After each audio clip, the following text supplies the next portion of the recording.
Alemin şahı Hüseyin'dir, məzlumun ahı Hüseyin'dir.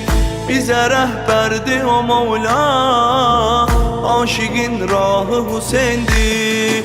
Eşkim sənsən ey Hüseynim, fəxrim sənsən ey Hüseynim.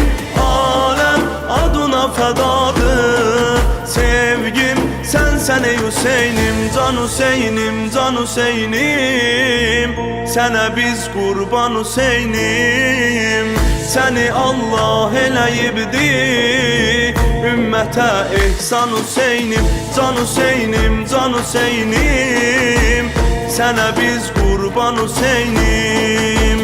Səni Allah eləyibdir, bizlərə ehsan Hüseynim.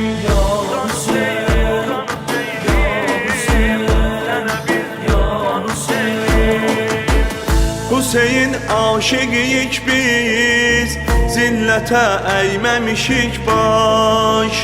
Adı gəldi də bu gözlər, onun eşqi ilə tökər yaş.